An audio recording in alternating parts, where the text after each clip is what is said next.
एके दिवशी प्राचीचा वाढदिवस होता, पण त्या दिवशी रामेश्वरजी कारखान्याच्या कामासाठी शहरात गेले होते. शहर गावापासून दूर होते म्हणून त्यांनी आपला ड्रायव्हर महेशला सांगितले, महेश, उद्या माझ्या मुलीचा वाढदिवस आहे, त्यामुळे आपल्याला आज रात्रीपर्यंत घरी पोहोचायलाच पाहिजे. गाडी चालवताना महेश म्हणाला, होय साहेब, काळजी करू नका, आपण आजच रात्रीपर्यंत घरी पोहोचू. पण दिवसभराच्या कामामध्ये महेश सुद्धा थकला होता. गाडी चालवताना थोड्या वेळाने त्याला डुलकी येऊ लागली. म्हणून रामेश्वरजी म्हणाले, महेश, मी गाडी चालवतो, तू थोडा वेळ आराम कर. महेश म्हणाला, साहेब, आपण थोडा वेळ हॉटेलमध्ये आराम करूया. पण रामेश्वरजींना हे मान्य नव्हते. आपल्या मुलीच्या वाढदिवसाला तिला नाराज करायचे नव्हते, म्हणून रामेश्वरजींनी स्वतः गाडी चालवायला सुरुवात केली आणि महेश त्यांच्या शेजारी बसला. थोड्या वेळाने रामेश्वरजींनाही गाडी चालवताना डुलकी येऊ लागली आणि गाडी एका खड्ड्यात पडली. दोघे गंभीर जखमी झाले. तेव्हा त्यांना जाग आली तेव्हा रामेश्वरजींनी रुग्णालयातील आयसीयूमध्ये दाखल करण्यात आले होते. त्यांची प्रकृती खूप गंभीर होती. ते काही दिवस रुग्णालयातच राहिले. जेव्हा जेव्हा ते ड्रायव्हर महेशबद्दल विचारायचे तेव्हा त्यांची पत्नी सरिता सांगायची की तो अगदी ठीकठाक आहे आणि त्याला काही झालेलं नाही. पण जेव्हा रामेश्वरजी बरे होऊन रुग्णालयातून घरी आले तेव्हा त्यांना कळले की झालेल्या अपघातात महेशचा मृत्यू झाला होता. या बातमीने ते खूप अस्वस्थ झाले आणि यासाठी स्वतःला जबाबदार समजू लागले. कारण जर त्या दिवशी ते महेशच्या सांगण्यावरून त्या रात्री कुठे थांबले असते तर अपघात झाला नसता. दुसऱ्या दिवशी ते महेशच्या घरी गेले आणि त्यांनी पाहिले की महेशच्या घरी त्यांची पत्नी आणि 6 वर्षांची मुलगी खुशी होती. रामेश्वरजींना पाहून महेशची पत्नी राधिका रडू लागली आणि आपल्या घराच्या अवस्थेबद्दल सांगू लागली. हे ऐकून रामेश्वरजींचं दुःख आणखीनच वाढलं. त्यांना राधिकाला काही पैसे द्यायचे होते, पण तिने नकार दिला आणि म्हणाली, साहेब, आम्हाला पैसे नकोत. हे पैसे आम्हाला किती दिवस पुरतील? कृपया मला काहीतरी काम मिळवून द्या. आमचे घर भाड्याचे आहे आणि माझी मुलगी खुशी ही अजून खूप लहान आहे.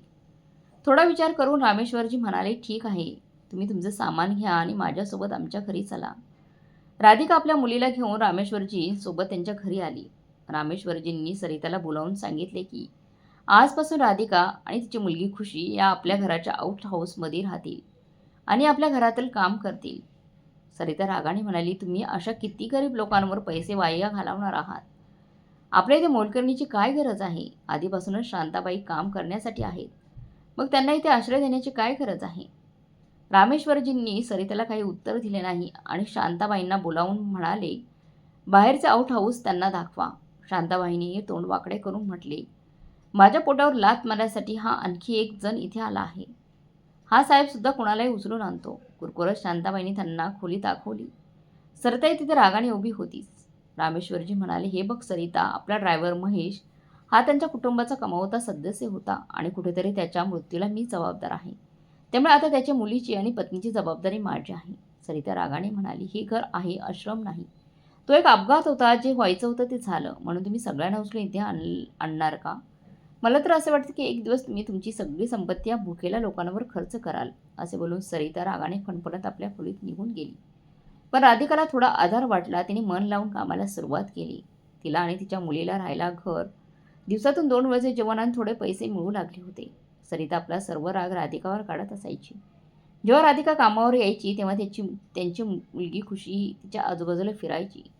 रामेश्वरजींची मुलगी प्राची खुशीला पाहून तिच्याजवळ यायची आणि तिच्यासोबत खेळायची. त्या दोघींनी खेळताना पाहून सरिता खूप अस्वस्थ व्हायची. पण रामेश्वरजी म्हणायचे, सरिता त्यांना खेळू देत, काही होणार नाही. तेव्हा सरिता ओरडून म्हणाली, माझी मुलगी तर त्या मूर्ख मुलीसोबत खेळली तर ती सुद्धा तशीच वागेल.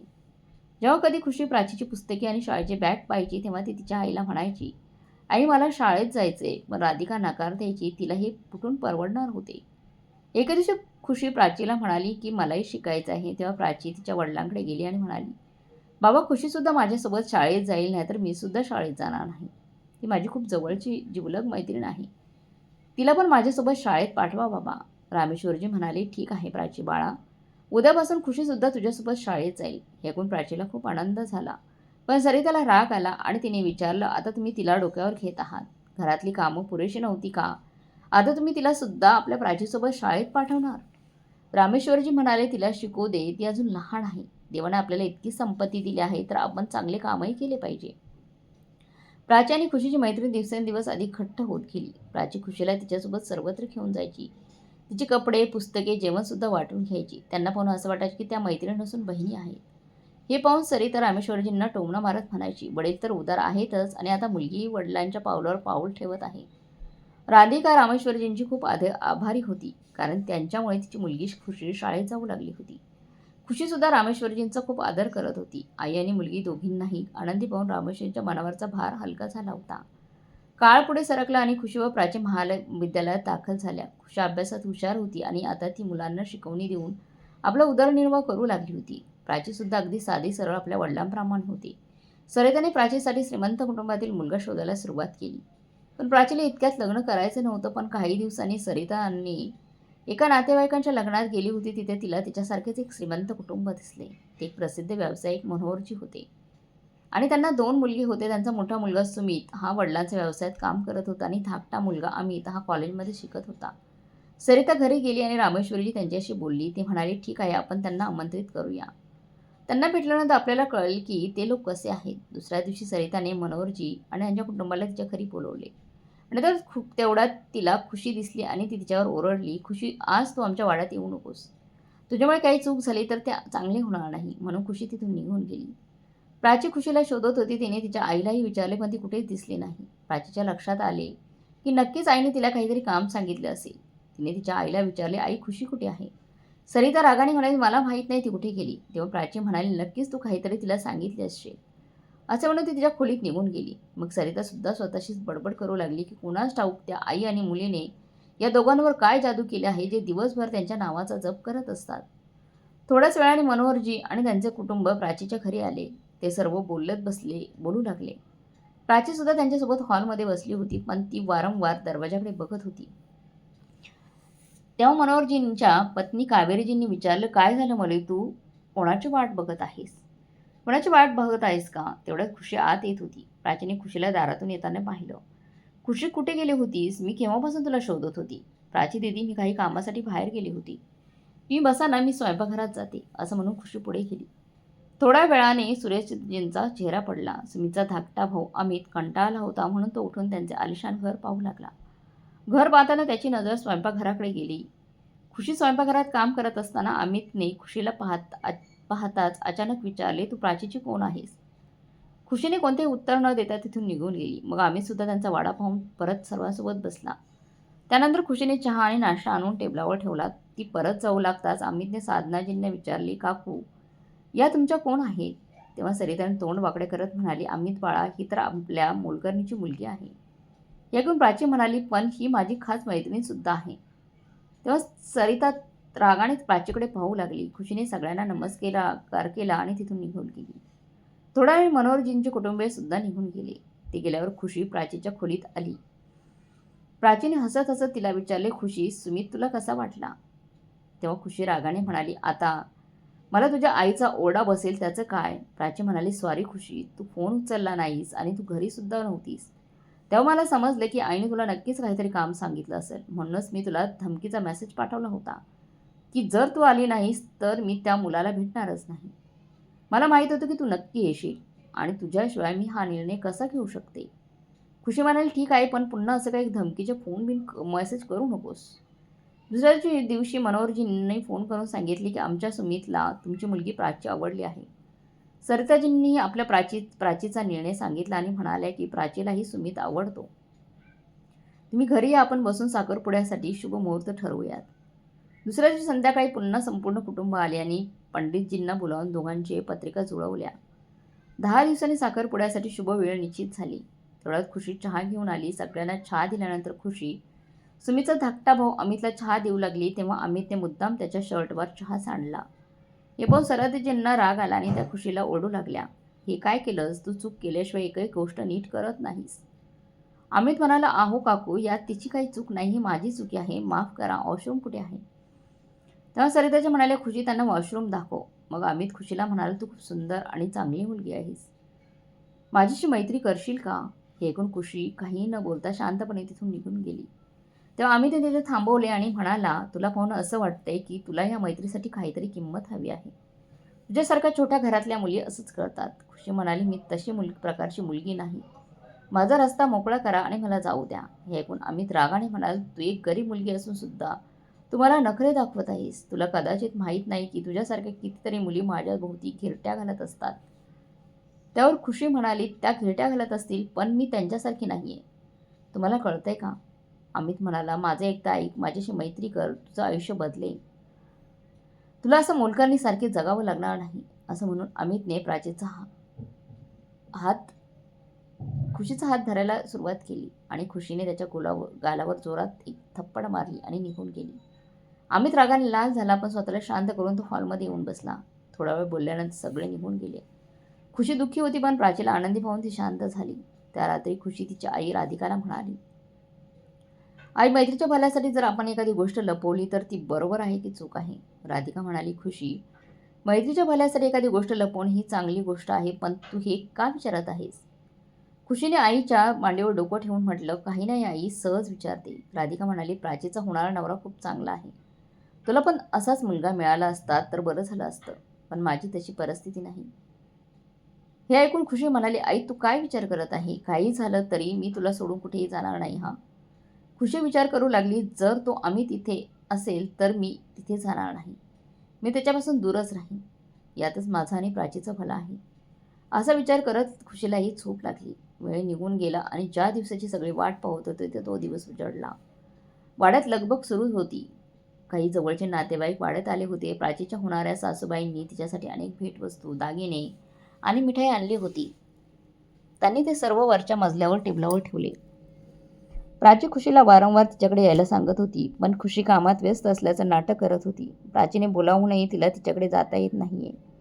त्याचं तिला अधिकच वाईट वाटत होतं. अमित आज खुशीकडे बघतही नव्हता. हे पाहून खुशीने सुटकेचा निश्वास सोडला. कारण तिला वाटत होते की ठीक आहे, त्या दिवशी कांचेलात बसल्यानंतर अमितला थोडी अक्कल आली असेल. सर्वजण फोटो सेशनमध्ये व्यस्त होते. थोड्या वेळाने पुजाराने सुमितची आई कावेरीला मुलीला जे काही द्यायचं असेल ते देण्यास सांगितले. कावेरीने नोकराला सर्व सामान आणण्याचा इशारा केला आणि नोकराने ते आणले.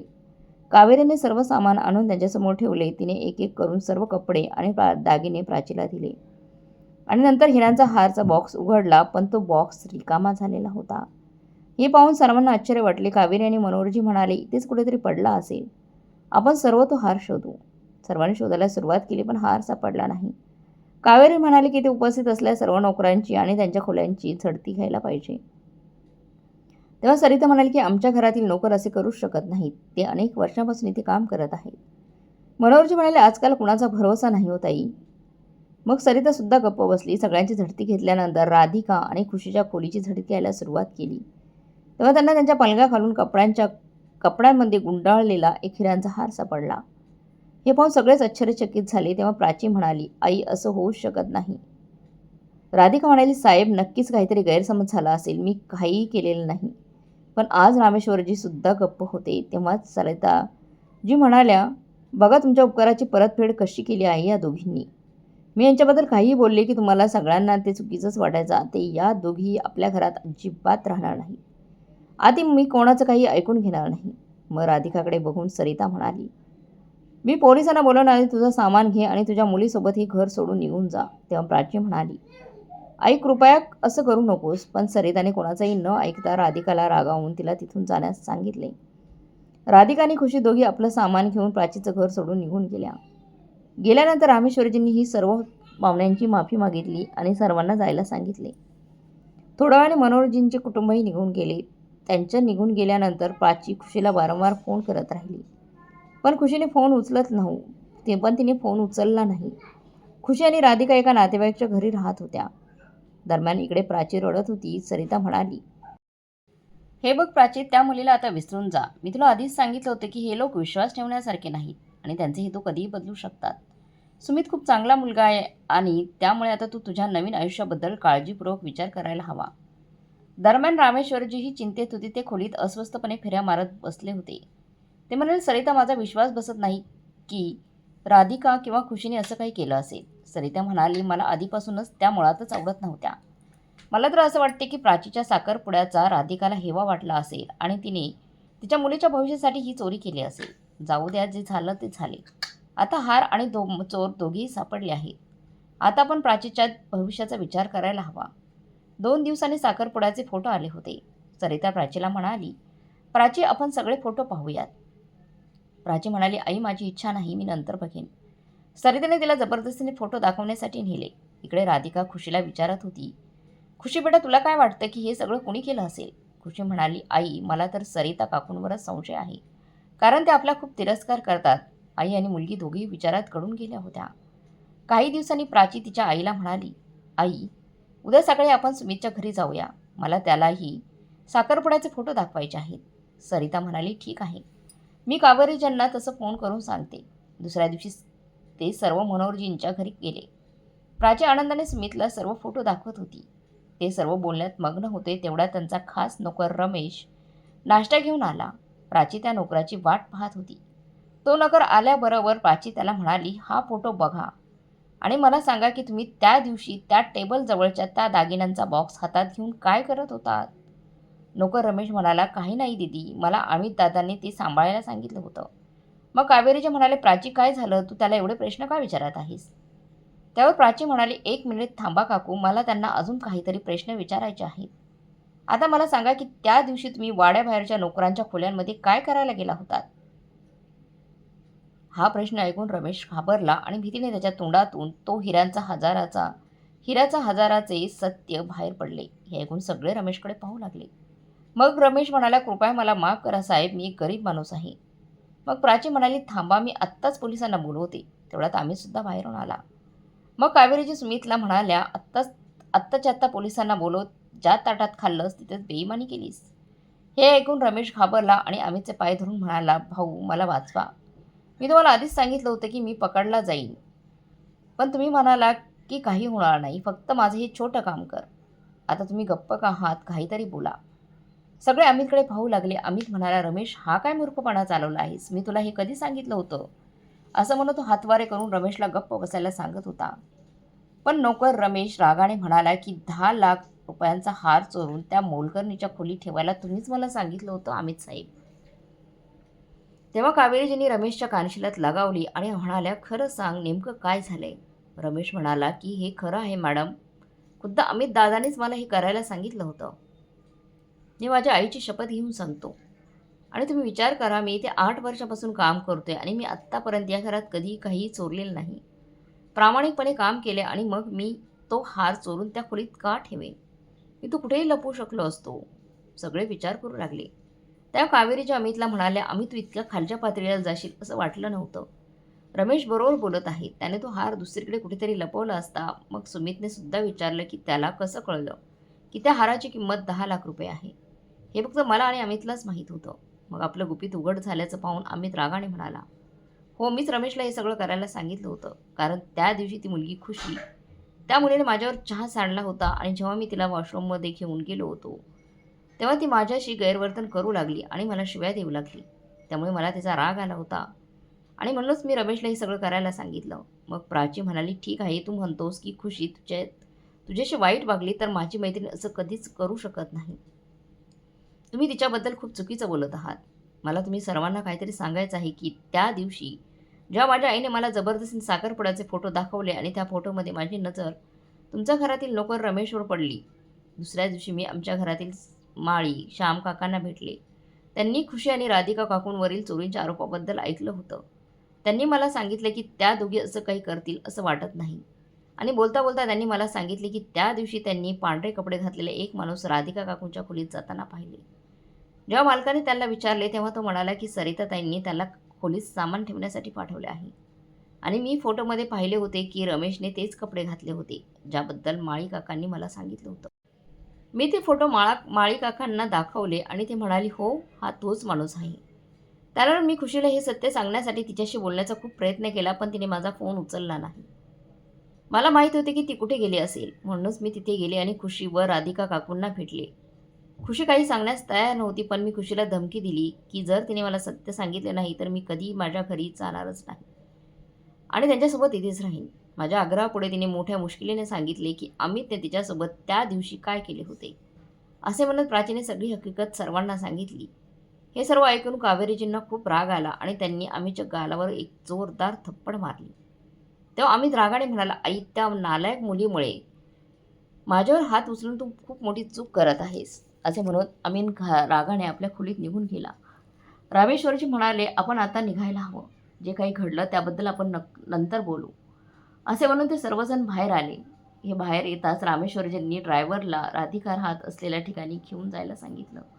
थोड्या वेळाने तिथे पोहोचल्यावर रामेश्वरजींनी राधिका आणि खुशीची माफी मागितली आणि त्यांना हवेलीत परत यायला सांगितलं. आज पहिल्यांदा सरिताजी सुद्धा शांत उभ्या होत्या. तेव्हा प्राची म्हणाली, खुशी प्लीज परत ये. आपल्या मैत्रीसाठी तरी परत ये. मला खात्री आहे की काही झालं तरी आपली मैत्री कधीच तुटणार नाही. असं म्हणून तिने खुशीला मिठी मारली. हे पाहून राधिका आणि खुशी नाही म्हणू शकल्या नाही आणि त्या वाड्यात परत परतल्या. दुसऱ्या दिवशी मनोहरजींनी रामेश्वर यांना फोन करून सांगितले की हे नातं जोडण्याआधीच त्यात दुरावा निर्माण झाला आहे आणि पुढे चालून या भेगांमुळे ते आणखी कमकुवत होऊ शकतं. शेवटी दोन्ही भावांना एकत्र राहायचं आहे. कृपया आम्हाला माफ करा आणि तुम्ही तुमच्या मुलीसाठी दुसरा एखादा चांगला जोडीदार शोधा. रामेश्वरजी म्हणाले, हो आम्ही सुद्धा हाच विचार करत होतो, धन्यवाद. असे म्हणत रामेश्वरजींनी फोन ठेवला आणि प्राची व सरिताला सांगितले. सरिता म्हणाल्या, हो आता हे नातं जोडण्यात काही अर्थ नाही.